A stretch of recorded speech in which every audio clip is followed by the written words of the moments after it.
It is my privilege to be here this evening with Jack Ma, one of the great entrepreneurs of our time, of course, the founder of Alibaba. And we have so many things to talk about over the next half an hour. And of course, we also want to try to get to your questions as well. We're going to talk about Alibaba, of course, but also China, the Trump world that we all live in, globalization, trade, and so many other issues.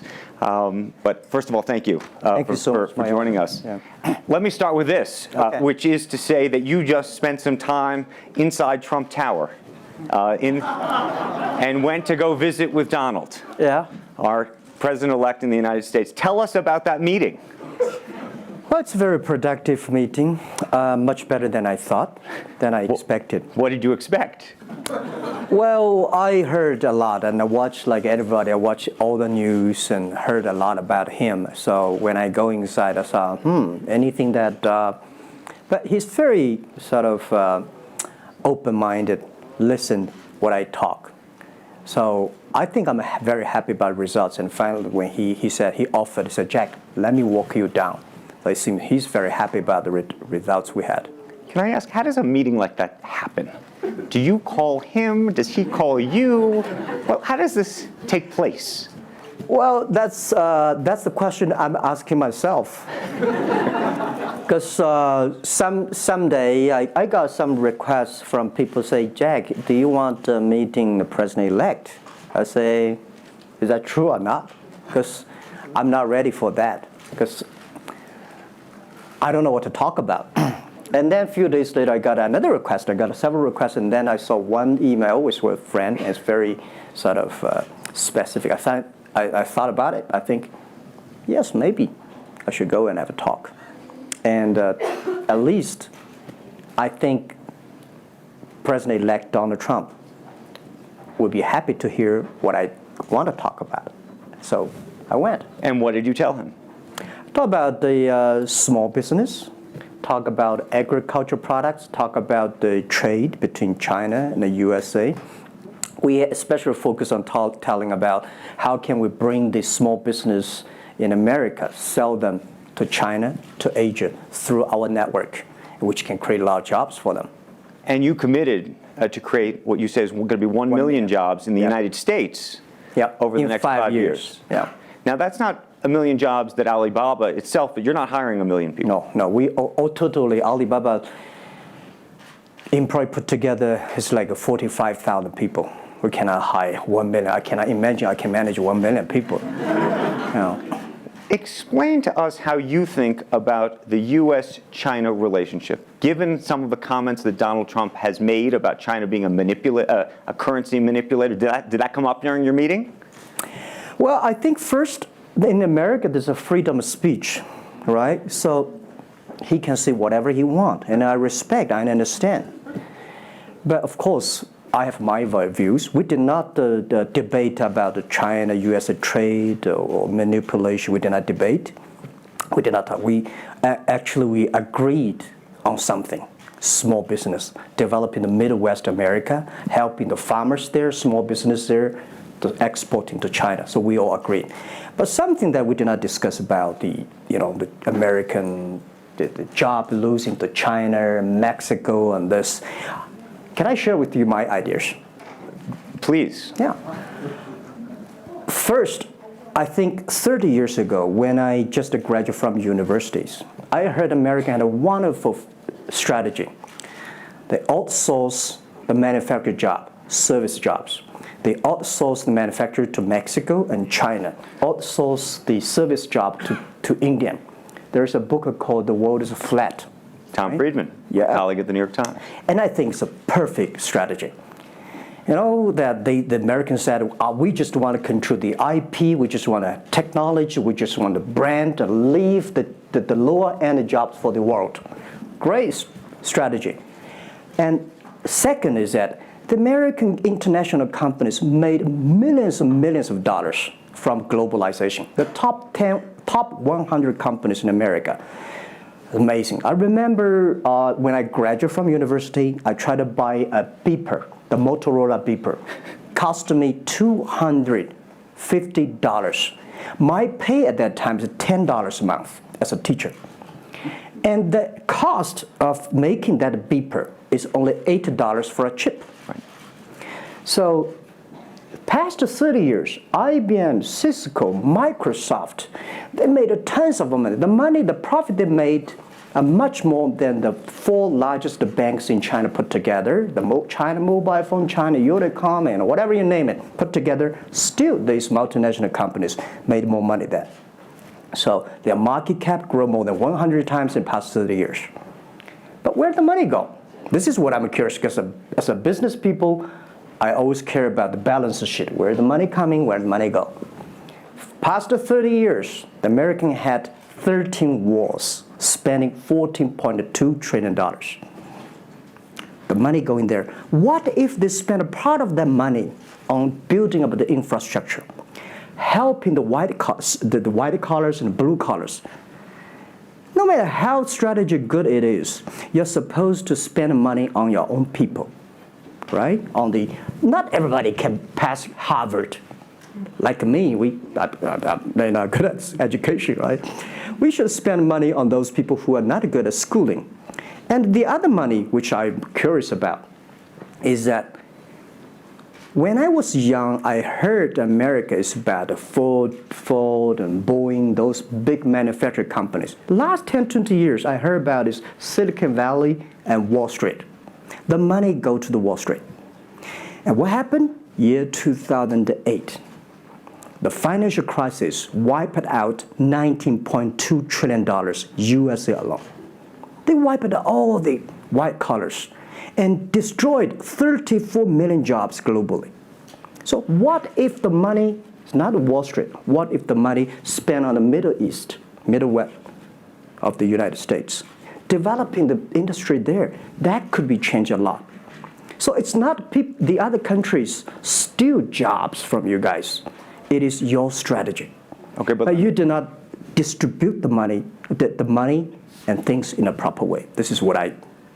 And now we are having a backlash. And that backlash is a rebuke of globalization. And so much of the conversation, frankly, that we have here, and that backlash is happening in the United States. But I will say President Xi was here yesterday. You had lunch with him. And he was quoting Abraham Lincoln. What did you make of that? Well, I would say that globalization is a great stuff. It's the USA, it's developed countries to teach us how to do globalization. I remember 2002 or 1 before China joined the WTO, everybody in China was worried. Me, I was worried. Because what if all the international products come to China, destroy our industry, and we have to lose a job? So convinced China, after 20 years, then you guys are say, this is a terrible thing. I believe globalization is good, but globalization needs to be improved. This is Donald Trump, President-elect, want to solve it, the problems. That globalization, I think, should be inclusive globalization. In the past 30 years, the globalization was controlled by 60,000 big companies. 100 years ago, globalization was controlled by several kings and emperors. What if next 30 years we can support 6 million business doing business across the board?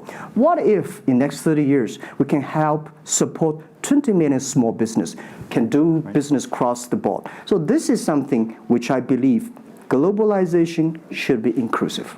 And do you think that the words of President Xi will happen in reality, which is to say that China has largely acted on its own behalf for many, many years, and now is effectively saying that the U.S. needs to continue acting on everybody else's behalf? Yeah, I think, the world needs some, Mr. Xi yesterday said, it's a wonderful time, it's a bad time, or the worst time. The world needs a new leadership, but the new leadership is about working together. This is what I understand. We do not necessarily need one specific leader to teach us what to do, what not to do. But the world have to partner together. This is what I think.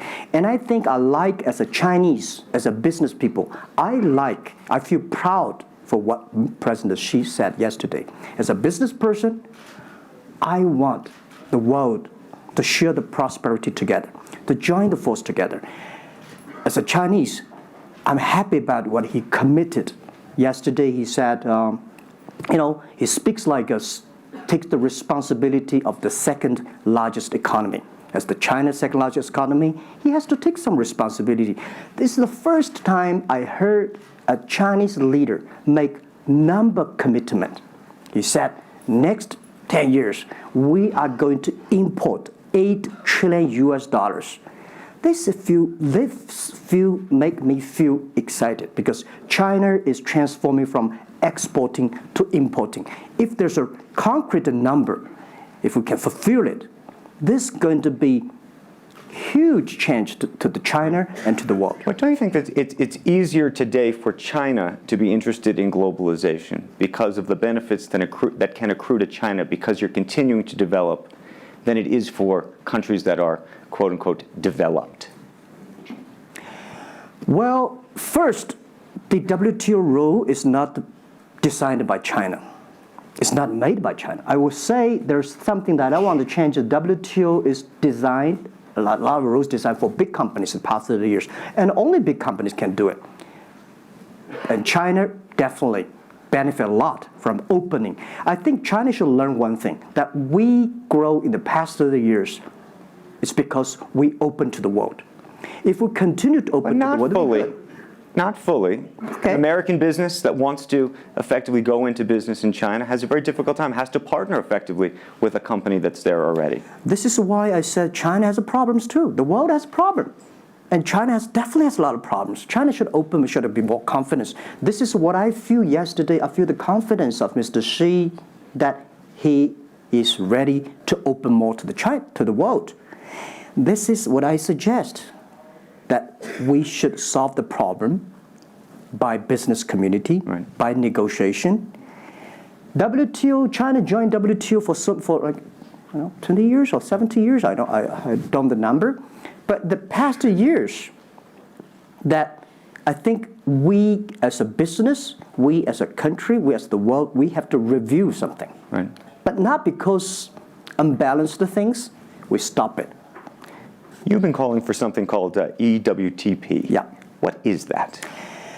This is what I would talk about, is that the WTO was great, but they mainly designed for developed countries, big companies.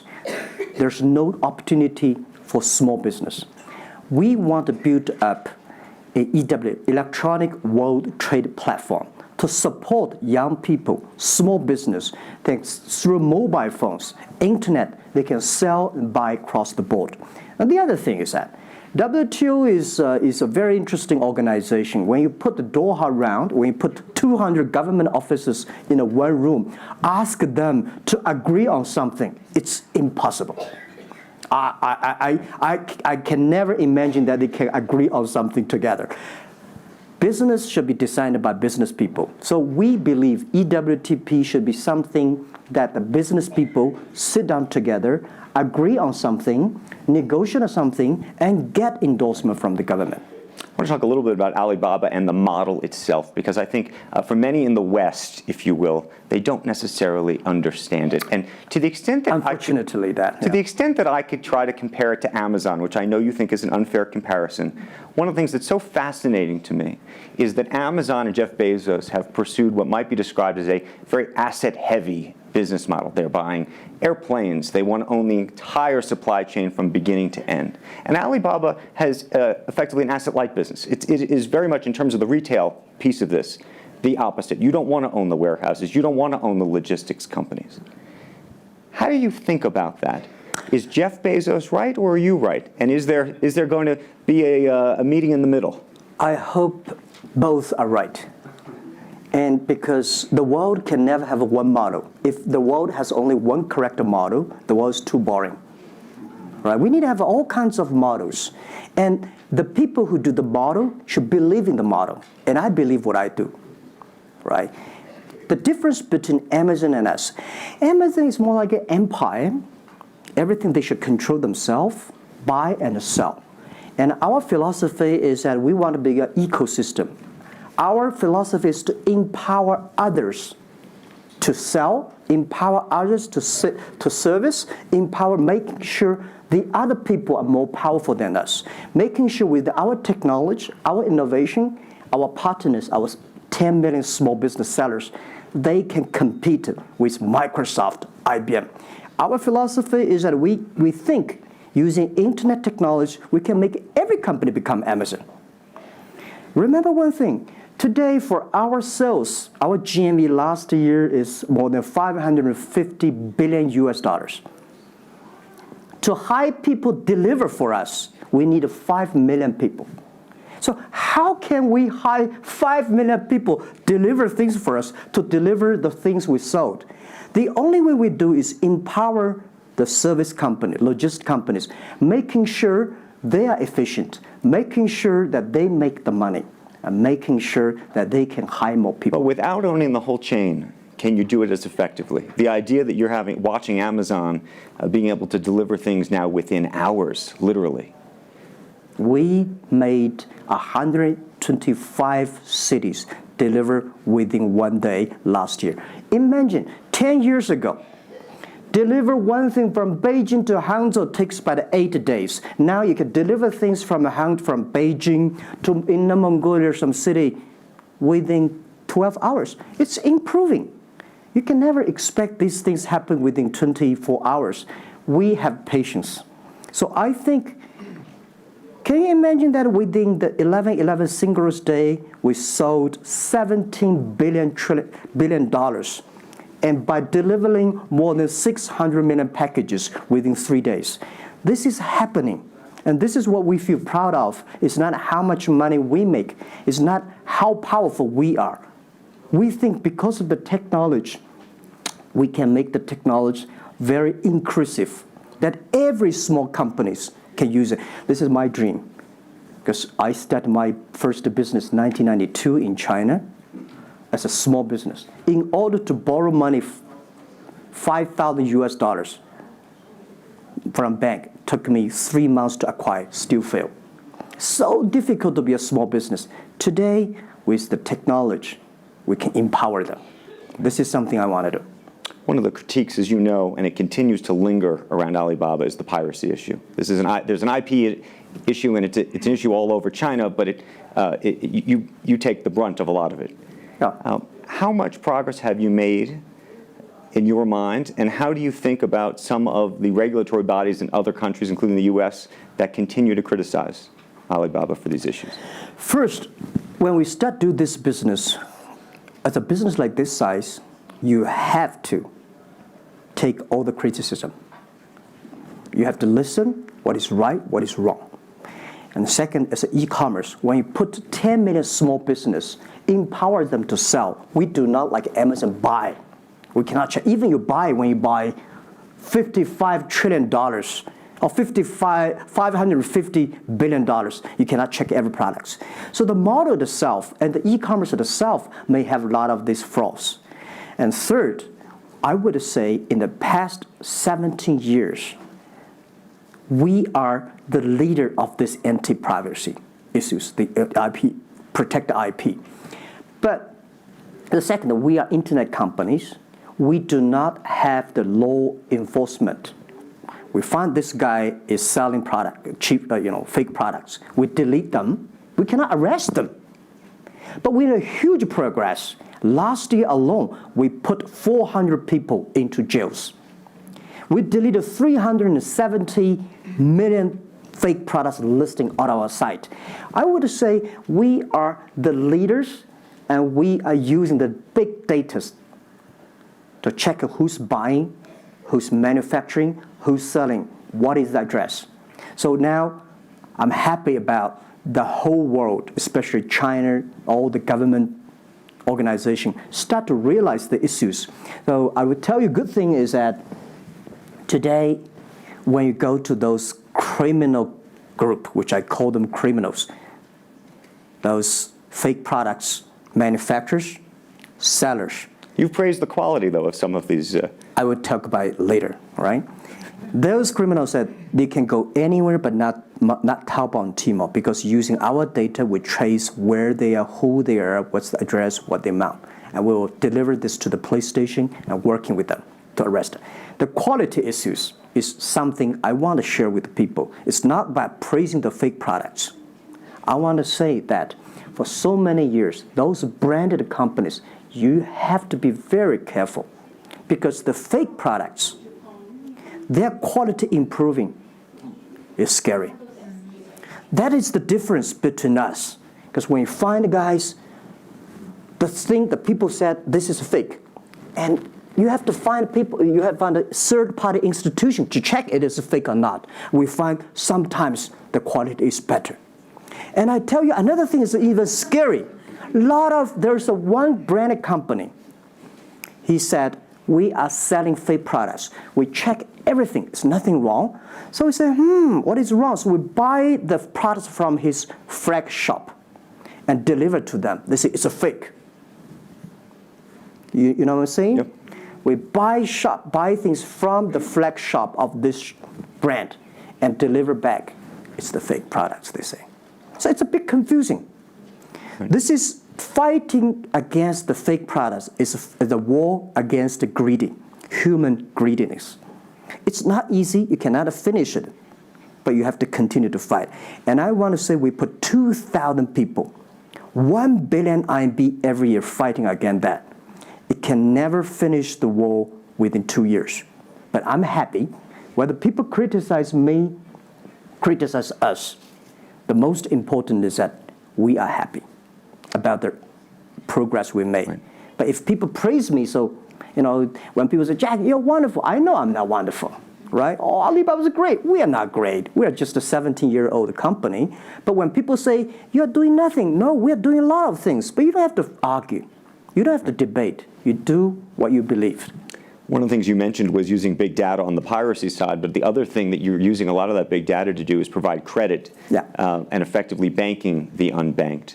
And what's so fascinating to me, and I hope you'll share it, is we've talked about the Sesame credit. Yep. How you are able to use big data effectively to figure out who deserves credit and who doesn't in a marketplace where some of these people had no credit history before. Okay. Well, before we do that, we had a system called Teach Computers to learn how to anti-fake products, teach the computers to learn how to, because we have Alipay, a lot of people try to use all the ways to cheating.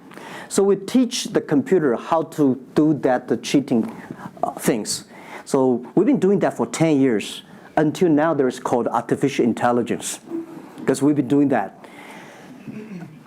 We are a data company. 8 years ago, we said to ourselves, Alibaba should not be an e-commerce company. We should be a data company because we have the data from consumers, we have data from the manufacturer, we have data from the logistic company and transactions.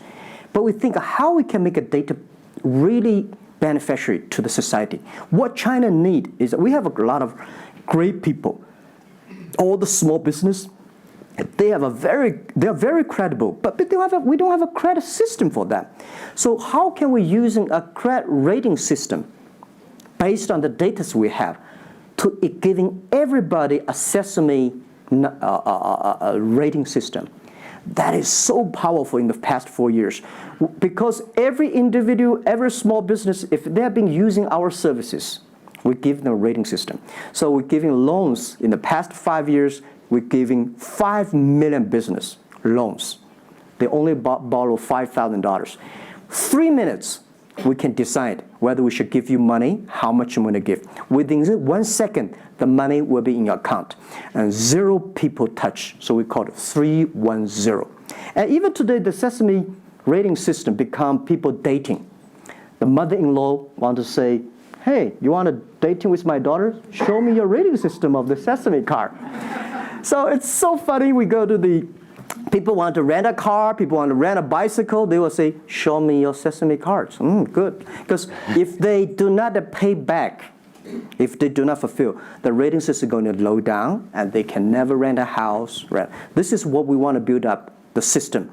That if you sell or buy fake products, the Sesame cards will show. I'm going to open it up to questions, but a final one from me. There's been a lot of speculation that you're going to get into the business of Hollywood. Your name has appeared, Alibaba Group, at the beginning of a couple of big films recently. What is the ambition for Alibaba in the entertainment world? The beginning was like this. Several years, every 5 years, we have a review for our strategy. Now, our strategy is always to look at the 30 years and 10 years. And every strategic decisions we make, we have to ask one question. Is this decision we made solve society problem? Because we believe the bigger social problem you solve, the more successful you are. So if this cannot solve any social problems, we don't do it. Second, is this project is going to be successful in 10 years? If it's going to be successful in 10 years, let's do it. If it's going to be successful in 1 year or 1 month, now more I would say, forget about it. Because why you can be successful in 1 year or 1 month? So we all have to put parallel. And 5 years ago, we had a big debate about 10 years later, 20 years, what are the things that China society and the world want? So we say happiness and health. 2H strategy. So happiness and health.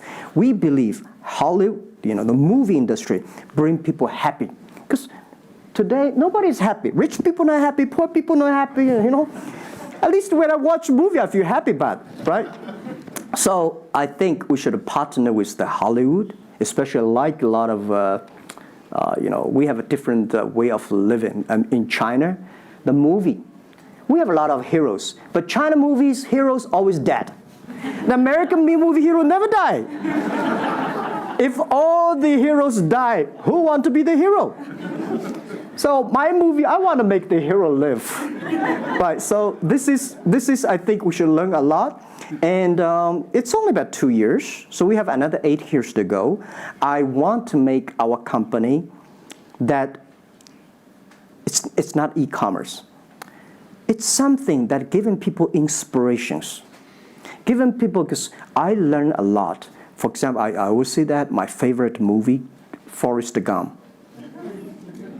Life's tough. This is I learned, and that inspired me. That is why when people call me crazy, stupid in the past 17 years, you're crazy, you're doing something never work. You're stupid, how can you do that model? Amazon this model, eBay this model, why Alibaba this model? I told myself, Forrest Gump said, go ahead. Never care about what the other people. And the other thing, Forrest Gump said, nobody make money out of the catching whales. People make money by catching shrimps. So we serve small business. Fair enough. Jack Ma, we should probably end it there because we're going to run out of time, but I thank you. Thank you so much for the conversation. I promised we'd sneak in a question or two, and we literally have 2 minutes, and they're going to get upset with me. If you have a question, and we're going to, I got to beg you to do it within literally, a second. So go for it right there. Okay, I'm not going to say that China and US is going to have a trade war, but if the Trump administration get tougher on China in terms of trade agreement, is that going to hurt Alibaba? Well, I don't think so. I think China and the US should never have a trade war. We'll never have a trade war. And I think we should give President-elect Donald Trump some time. And he's open-minded. He's listening. And I think the war, it's so easy to launch a war. But it's so difficult, almost impossible sometimes to terminate a war. Iraq war, Afghanistan war, is that finished? No. Trade war. I believe one thing. When trade stops, the war starts. Trade is something that people start to communicate. Trade is something people exchange culture and value. And I will be happy if China and USA agree on something and Alibaba business model destroyed. I would destroy Alibaba model by stopping the war between. Because how can you imagine the first largest economy of the world, second largest economy of the world, have a trade war? It's going to be a disaster for two countries and for the world. If anybody can do something to stop it, do anything to stop it. Did you have a reaction to Trump and the situation with Taiwan and how he's thinking about that? Well, Taiwan, I think this is not something about government. This is not something about business. This is something about people. If the Taiwan issue is the population, if you do Taiwan issue, it's like against 1.4 billion people. So this is another issue. So we're talking about trade, we're not talking about Taiwan. Very politic. Let's take one final question if we can. I think we can steal one more in. Yes, sir, right there. I'm not a politician. I try to This speak is like me, this. a credit store. How do you assure you are not messing up with people's life and you are not dictating the whole, credit kingdom or the system? Because now you are the decision makers, you are the rule makers. Okay. First, I'm not sure. People say, oh, this is uncertain world. Every day is uncertain. The only certain day was yesterday. I'm not sure about that in the future I will dictate, I will be stupid. That's why I should retire early when I'm young. That is why I have a lot of things that I dream I want to do. I want to do philanthropy, I want to be a teacher, I want to go back to school, I want to do the environment. And the world is so wonderful. Why should I be the CEO of Alibaba all the time? I'm coming to this world not to work. I want to come to this world to enjoy my life. I don't want to die in my office. I want to die on the beaches.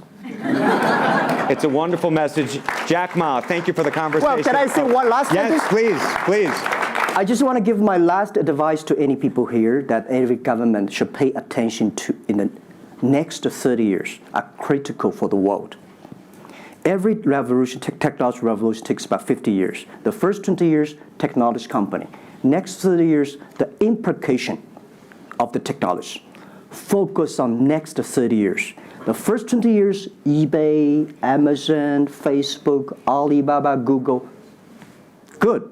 The most important is that make the technology inclusive, make the world change. This is 30 years. Next, pay attention to those people who are 30 years old, because those are internet generation. They will change the world. They are the builder of the world. Third, that let's pay attention to the company who have fewer than 30 employees. So 30 years and 30 years old and 30 employees. That can make the world much better. Jack Ma, thank you very, very much. Thank you. Thank you. Thank you. Really appreciate it. Thank you. Thank you.